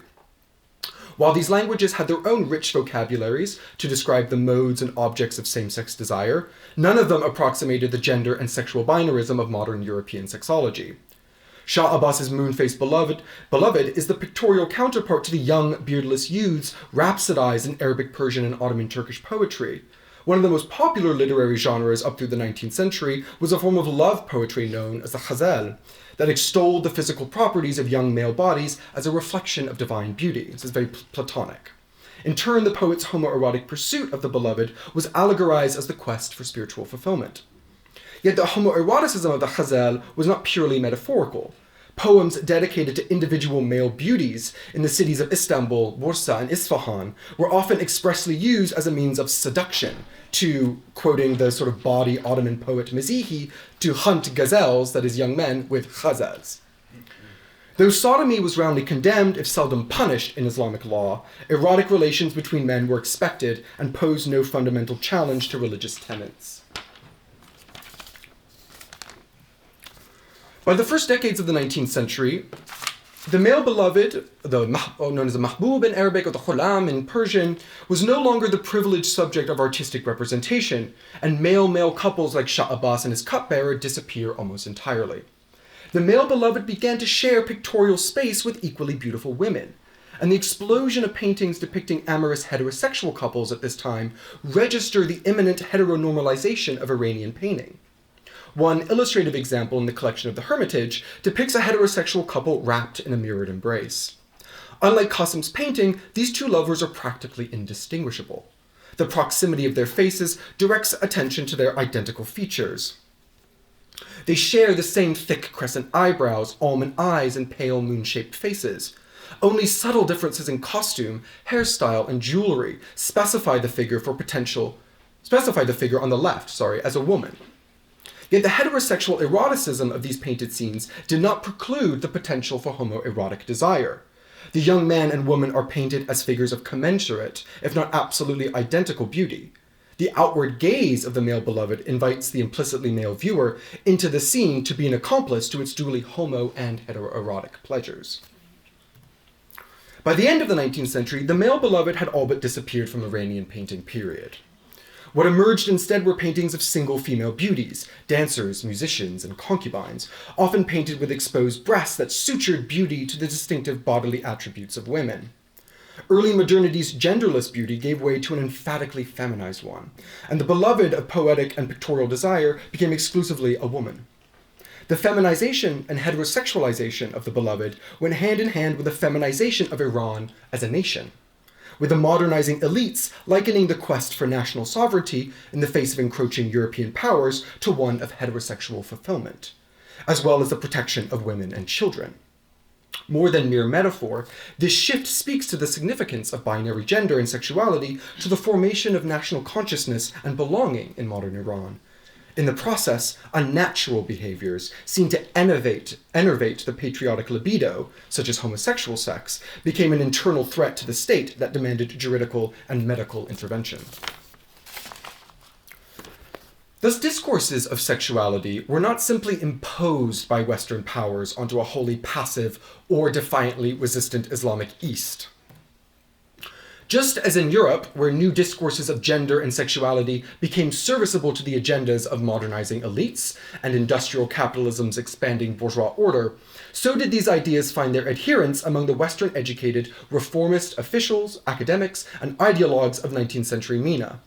Like their European counterparts, these men and women took heteronormativity, binary sexual difference, and monogamous reproduction as a precondition for, quote, achieving modernity, unquote. In the process, earlier traditions of homoeroticism and same-sex desire were not only deemed uncivilized and backwards, but also inimical to the nation-building agendas of ascendant Arab, Persian, and Turkish bourgeoisies. But unlike their European counterparts, MENA nationalists internalized these normative discourses of gender and sexuality in direct response to colonial misrepresentation. As Edward Said famously argued in his famous 1979 book, Orientalism, where I'm showing you the cover image that he hand-selected for the cover of the book during his visit to the Clark Art Institute in the summer of 1978, European imperialism in MENA was fueled by a diffuse body of art, literature, and academic discourses that colluded to represent the Orient as a coherent cultural space, a backward civilization in need of European intervention.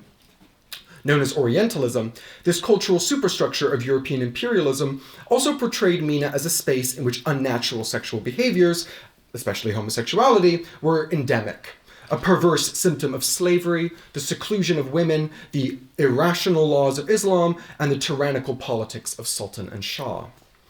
Modern perspectives on sexuality and culture in MENA developed in direct reaction to these Orientalist misrepresentations. Though they refuted them, these authors from the region, that is, nevertheless internalized Europe's sexual epistemologies.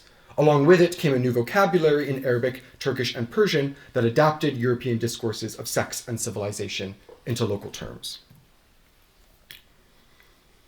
At the same time that Orientalism and European colonialism were rendering heteronormativity coterminous with modernity and national sovereignty, artistic practices in the region were also undergoing important transformations. The 1860s, coincided with the first state-backed missions of Ottoman and Iranian artists being sent to European capitals for training. These men, and they were almost entirely men, became instrumental in institutionalizing a new normative idea of fine art back home through academies and exhibitions. As a universalist notion of fine art grew hegemonic in the region directly alongside sexuality, art was radically heteronormalized and recruited into the anti-colonial and nationalist projects of building modern independent states. Among the Arab, Iranian, and Turkish nationalist bourgeoisies who comprised the bulk of the artists, collectors, and viewers, the fine arts of painting and sculpture, along with the museums, galleries, exhibitions, and art academies that first appeared in the region at this time, were the apparatus for civilizing and straightening their societies. As a result, art needed to be pedagogical, didactic, rather than expressive. Its primary purpose was to reproduce and disseminate the heteronormative values and principles, both aesthetic and sexual, that underwrote nationalist politics. Audiences for these new kinds of artworks were imaged as the mostly male citizenry of the modern state, whose ability to aesthetically judge and appreciate such works was taken as proof of a national consciousness and culture, evidence of their civilization, and thus a justification for political independence from European colonial rule. This is to say that art in MENA between the 1860s and 1940s remained a highly inhospitable space for the representation of gender and sexual difference. The Turkish artist and designer Sabiha Rüstü Bozcalı experienced this prejudice viscerally. Bozcalı's career illustrates the fraught place of women artists in the Turkish Republic, one of two independent nations left in MENA in the first decades of the 20th century, founded in 1923 out of the rubble of the Ottoman Empire and Allied occupation of Istanbul after World War I. Though she received her training as a painter and draftsman with some of the most important modernist artists of interwar Europe, including Lovis Corinth, Paul Signac, and Giorgio de Chirico, as well as pioneering Turkish modernists such as Feyhaman Duran and Namık Ismail, she struggled to carve out a place for herself in the Republic's art scene. Women's art academies in Turkey dated back to the Ottoman period, yet the Republic's consolidation of women's arts education into co-educational academies in the 1920s actually saw the opportunities for women artists drastically diminish. There remained a gap between the Republic's state policy of gender equality and the reality that Turkish women were expected to limit their activities to the private sphere. As a result, Bozcalı was forced to make a career for herself creating advertisements, posters, and packaging labels for Istanbul's companies, where she honed her talents as an illustrator and graphic designer. These skills secured Bozcalı the commission to produce more than 900 drawings for the Turkish historian Reşat Ekrem Koçu's Encyclopedia of Istanbul, a sprawling illustrated compendium begun in 1944 and left unfinished at Koçu's death in 1975, which was dedicated to chronicling Istanbul's urban subcultures that had been lost or outright suppressed under the Republic. Though none of Bozcalı's illustrations for the encyclopedia exceed the bounds of propriety, they collectively drive home the project's homoerotic charge. Koçu was very queer.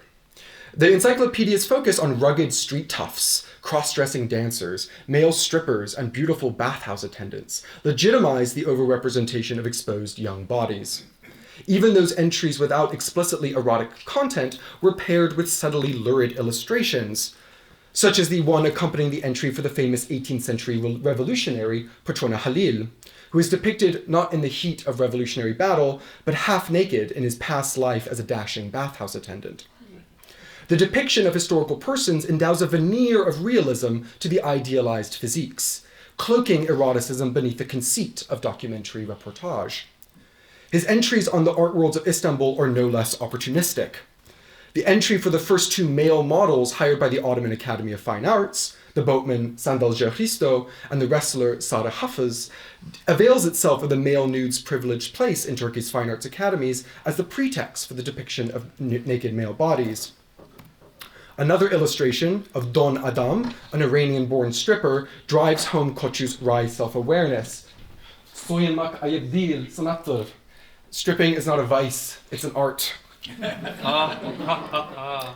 Koçu praised Bozcalı in warmest terms as a close companion who, like him, never married.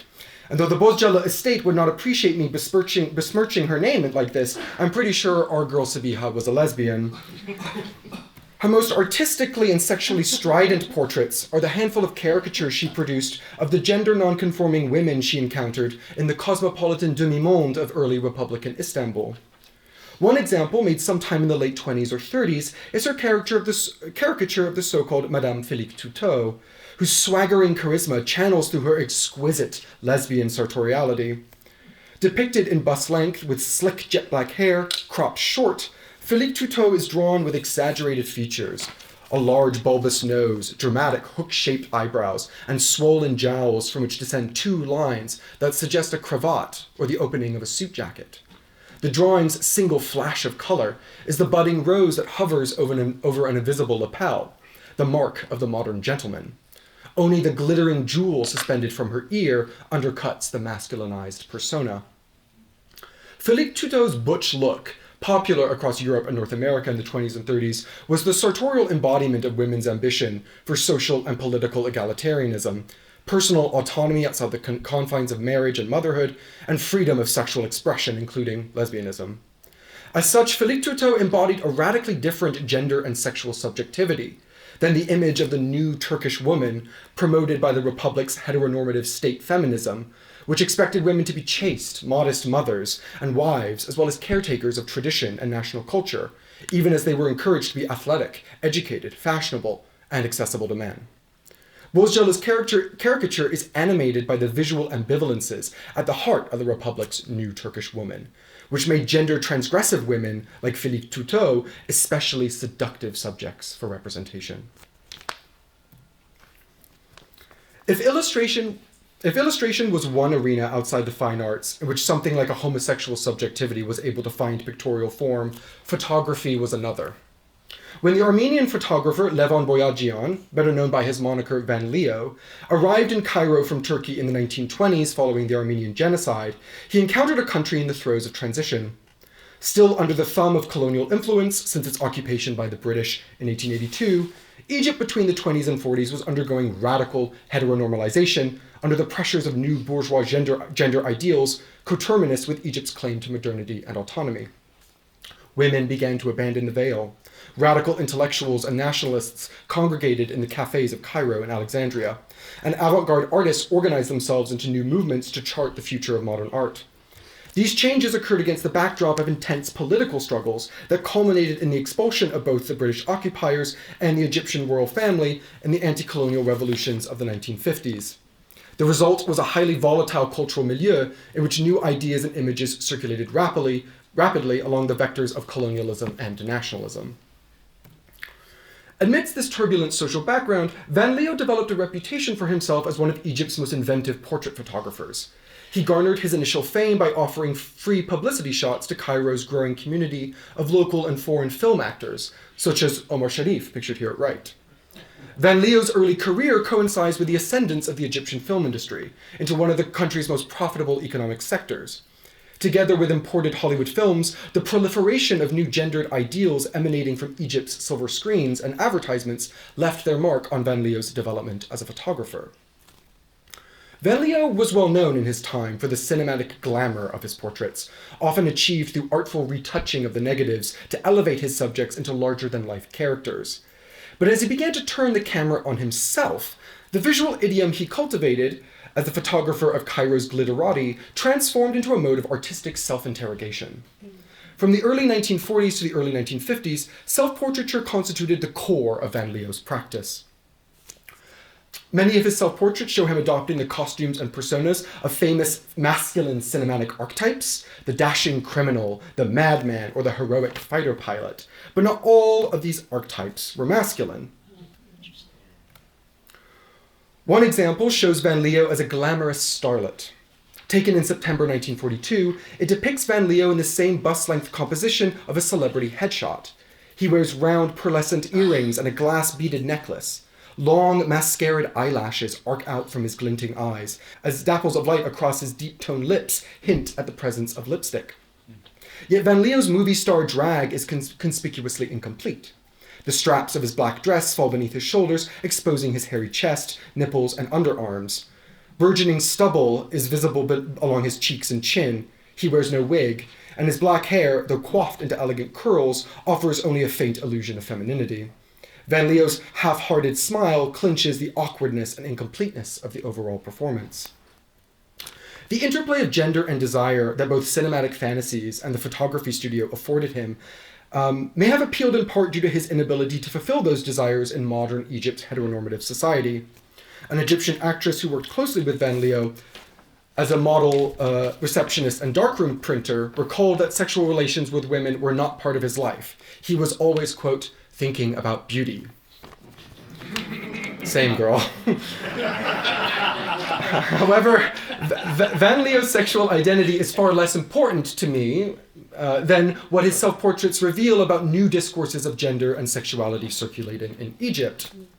Beginning in the 1940s, Freudian psychoanalysis began to gain a following in the Arab world, offering a radically different conception of sexuality from the medical views popular during the 20s and 30s.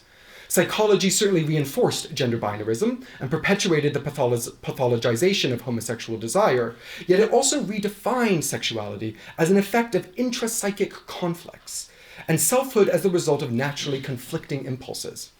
This psychosexual fracturing of the self made normal heterosexual masculinity and femininity something quite difficult to attain, perpetually threatened by homosexual desires lurking within. Translations of Freudian psychoanalysis into Arabic coincided with Cairo's transformation into a hub of surrealism in the late 1930s, as waves of artists, writers, and intellectuals fleeing persecution and war in Europe began to arrive and organize, most notably the anti-fascist Art and Liberty group, some of whose members are depicted at left. Van Leeuw's lack of interest in Art and Liberty's more radical avant-garde agenda did not prevent him from experimenting with similar aesthetic and conceptual principles. His self-portrait as a gender-bending starlet recalls surrealist photographs of the 20s and 30s, especially man-raised photographs of the gender-fluid French trapeze artist Babette, or his portrait of Marcel Duchamp in drag as his feminine alter ego, Rose c'est la vie. Like these French counterparts, Van Leeuw's self-portrait draws attention to the constructed and unstable nature of gender, exposing its reliance on costume and pose to communicate itself.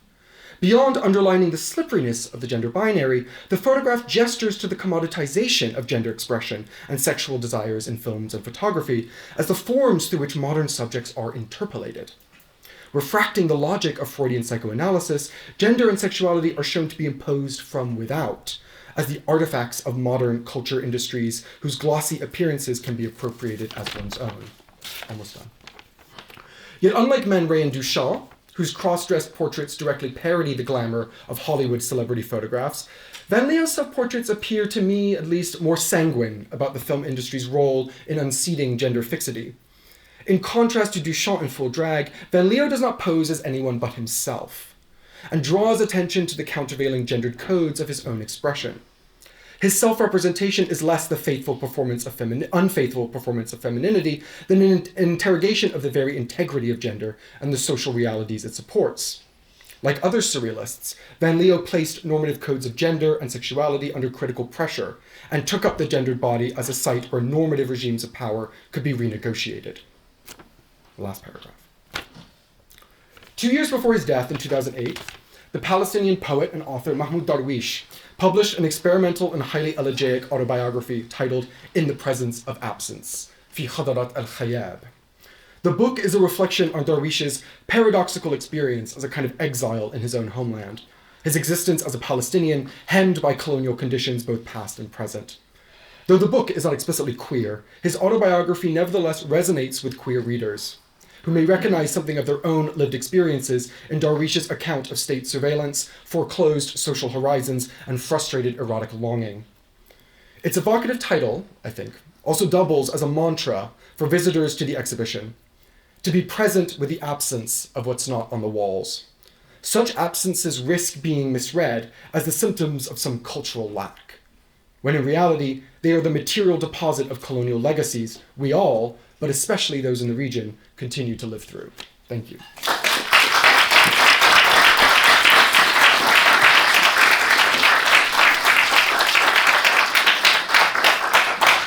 Thanks very much, Thad. If I could invite all three of our speakers to come up to the cushy, squishy foreground blue chairs. This is an opportunity for our distinguished audience to ask some questions. I thought I might take the liberty of posing a question or so myself just to get us started. I'm thinking not only of these three highly impressive, stimulating talks we've just heard, but also the sort of precipitate of what I and others have heard during the course of the day. I wonder, is it possible, speakers, for us to can we generalize in any way about the occurring connections between practices of colonialism and gender instability, often in the directness of explicit queerness? And can we also make any kind of, overall statement about the connections, the repeated links between queer practices at the level of representation and/or of sexual practice and progressive thought at the level of socio-political, cultural progressivism? So queerness and the progressive and colonialism and the way its pressures and violences begot, enhanced, produced new kinds of gender transformations / instabilities. Those are rather big questions, but I thought maybe each of you might be willing to say something, if not, not to generalize about everyone's presentation, but perhaps to think about that as being a container in which these inquiries somehow belong. Thank you. Who wants to go first? Patrick, you want to go? Oh, I was also challenged with that. All right.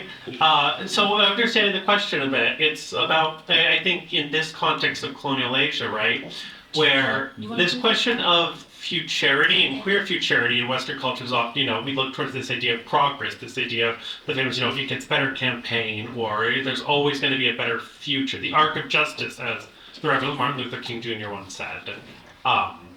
Really? I think what's interesting in the colonial or Asian context, and maybe my interlocutors will agree or not, is the fact that it's not just the future, but it's the past, right? I think what's interesting in Japan is this kind of bifurcation that is artificial, which means back before 1868 and then afterwards. And so for some queer artists who are looking for, just representation of themselves, you can look just as much backwards as you can forwards, right? And I think that temporal back and forth is interesting. What was that we were kind of talking about? Well, it's not that I'm certainly not fishing for any particular correct answer. No. Okay. No, I was just thinking in each of your cases, if you thinking of the perpetual, the pronounced, connection between these two things in this case and these two things, whether that's a congenial like conceptual and historical container for your, your inquiry or not? Like, does that fit your material, or is that a Procrustean bed, to use an old-fashioned mode of furniture? I don't know what the Procrustean bit is, so I'm going to hand this off to somebody else. I have one in my bag there. Go ahead. I sleep in one. So I think, I interpreted the mandate, the brief for this exhibition to sort of see the homosexual as a term that was coined in a certain period and from a particular location, and the sort of the spread of that through various colonial imperial discourses. And so I wanted to separate that from the prevalence of same-sex relations as they were in India, in South Asia, and the broader sphere, because this was a specific kind of a definition about a gender that rearranges gender relations within the colony.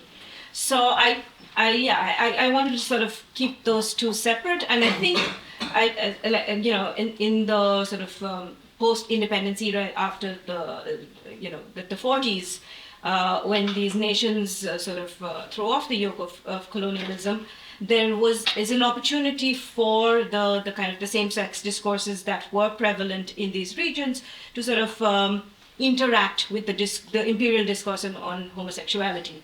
And so, that was the kind of the approach that I took when I was looking at these artists. I think that's a very helpful response, because it allows us to see even more clearly, I'm going to call it the particularity and the individuality of the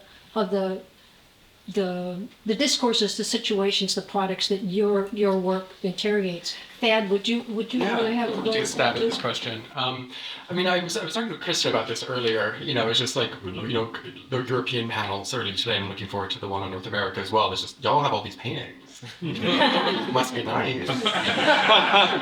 So it's just, but what happens, right, is that when you look at that archive, the European artistic archive from the vantage point of Isfahan or Cairo, I think we should provincialize Europe. Like, we should not expect that to be that we should not expect these things, these weird practices of applying pigments on a canvas or turning matter into sculpted form, that should be, and we should expect it to be a place where non-normative gender and sexual desire should in any way appear. That should not be taken for granted. And as I think we see in this exhibition, for most of the world, Africa is not represented here at all, right? This is not the case. So I think for me, as someone working on this region, and I do work on France as well, and I'm trying to understand the relationships between these two spaces and their contiguities and their divergences. And what I'm finding is that, the discourses of sexology and the discourses of fine arts are deeply discursively entangled.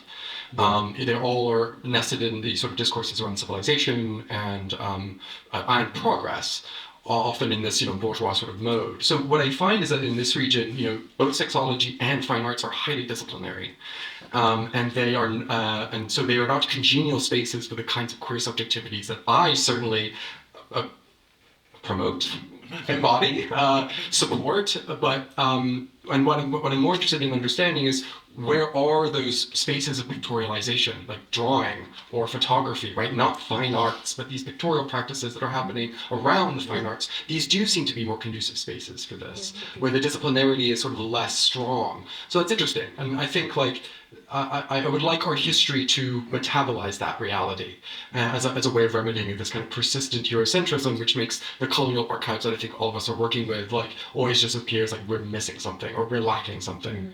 And it's just frustrating. Okay, thank you. Now, would you want to thank you? Thank you.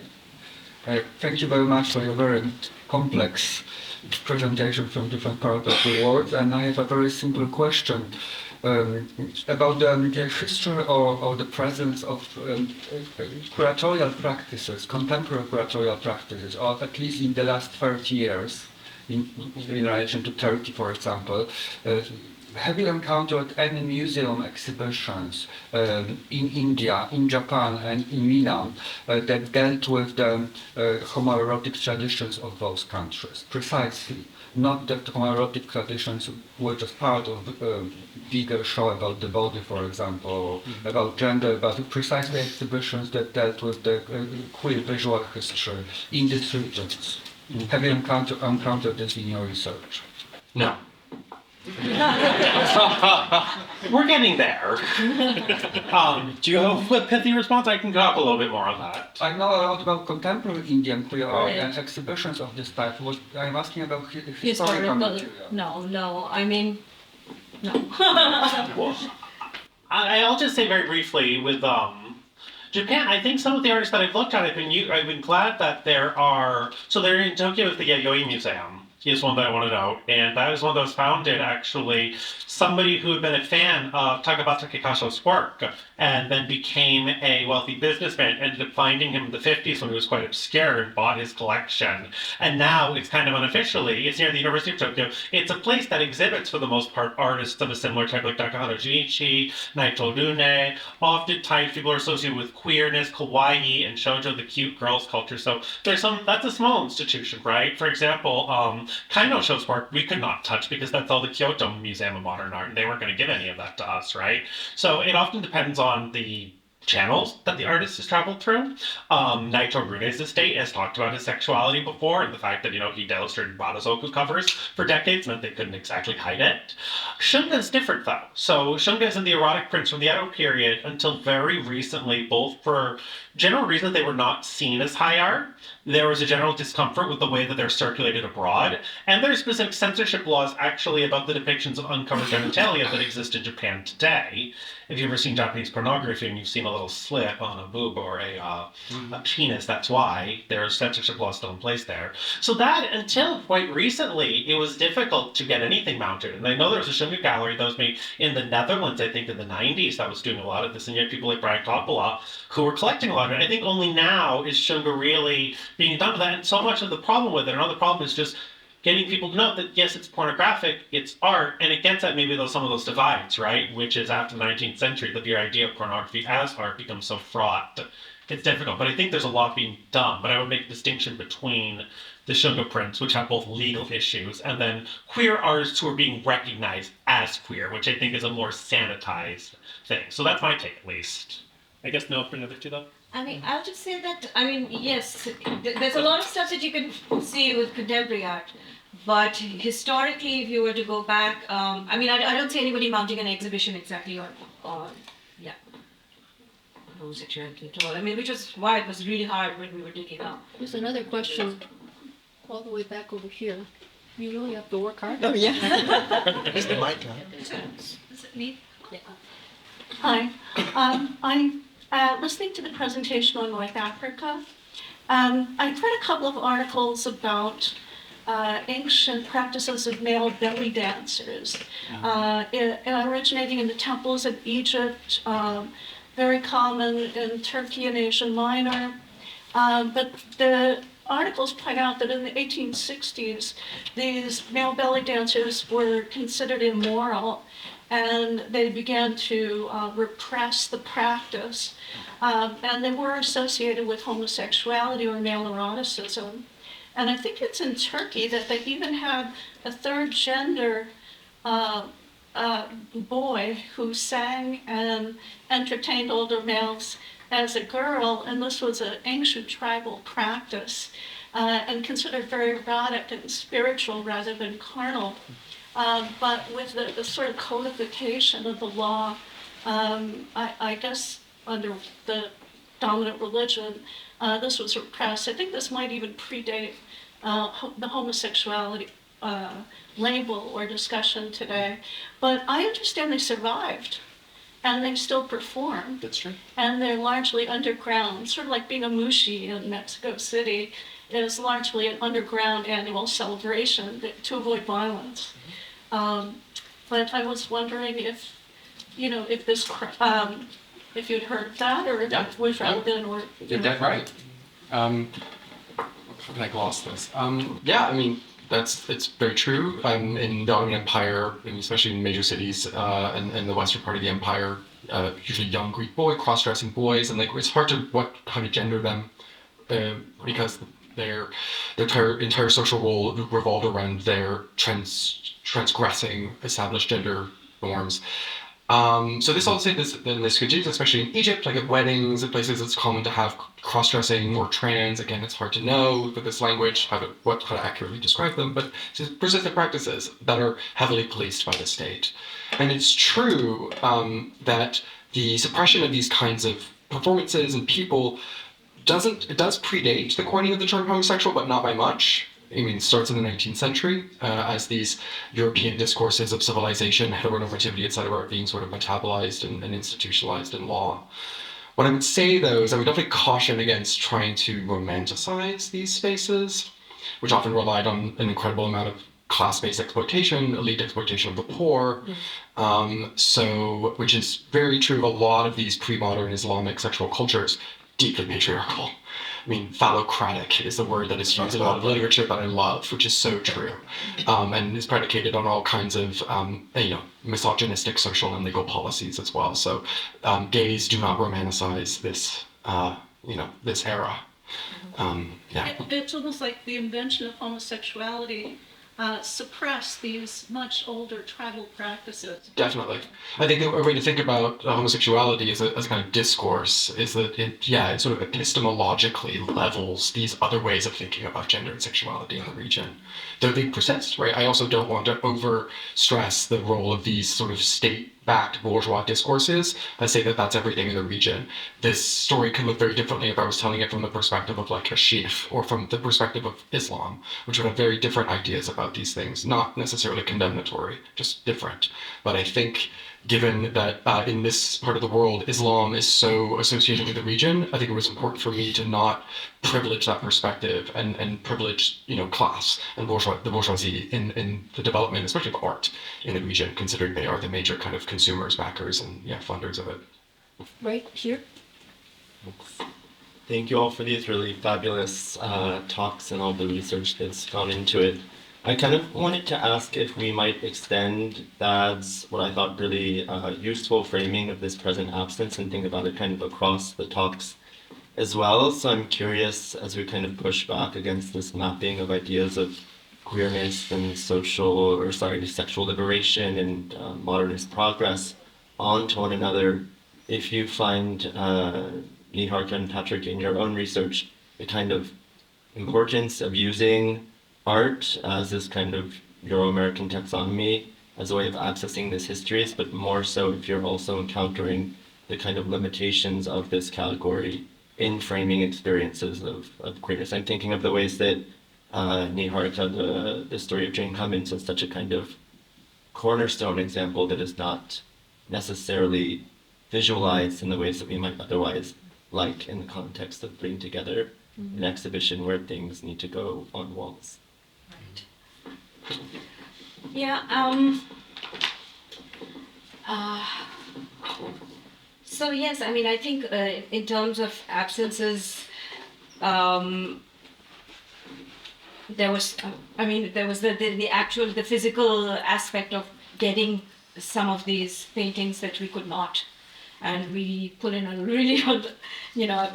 lot of effort into getting those, and there are these really interesting sort of. It's not I would say they're kind of like bureaucracies that were preventing this. In the case of India, Shergill was declared this national treasure, and even though there is some kind of an acknowledgement of her bisexual status, it is not something that they would like projected. And similarly, in the case of, I think, the two Sri Lankan artists, that there is a consensus within the artistic community that those are important aspects of their work, but again, not something that they would forward and would like that to be the way that those artists represent Sri Lanka.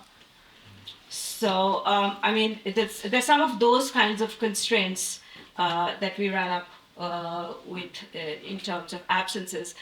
And then again, I'll say that, speaking to your point about looking at these other sort of the allied arts around, and I can see the value in that, in looking there, because the artists that I spoke of were all very elite backgrounds who could travel to the West, and, and that's where they kind of took upon this language. They adopted this language.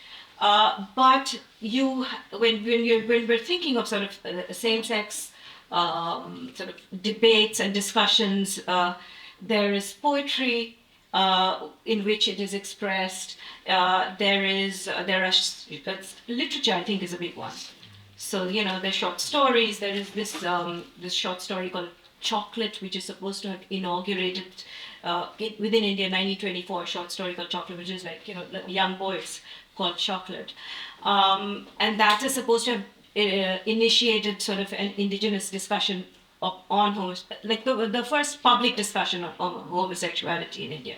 So it wasn't really in the arts, but in the realm, I would still say yes. You would have like some, in visual culture, some kind of representations there, and of course it takes reading into.